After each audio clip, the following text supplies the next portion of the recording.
ওরে মুসা, এই বায়না ধরো না, আমার তো দেখা যায় না, এই পৃথিবীর চামড়ার চক্ষু দিয়ে আমাকে দেখা যাবে না। মুসা বললেন, আমি দেখেই ছাড়বো। আল্লাহ বুঝাতে পারেন না, মুসাও ছাড়েন না। অবশেষে নবীর আবদার রব্বুল আলামিন শুনতে রাজি হলেন। আল্লাহ বললেন, মুসা, আগামীকাল অমুক সময়ে গোসল করে ওযু করে তুর পাহাড়ে চলে আসবা।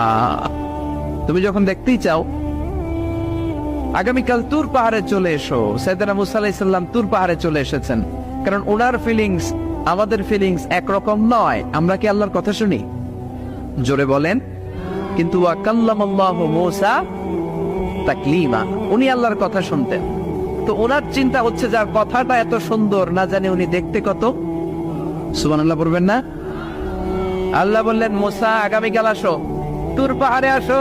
সাইয়েদনা মুসা আলাইহিস সালাম তুর পাহাড়ের উপর চলে গেলেন। আল্লাহ বললেন, মুসা, এটা যেন তেন কোনো খেলা না। আবার তোমারে জিজ্ঞেস করতে চাই, আসলেই তুমি দেখতে চাও কিনা?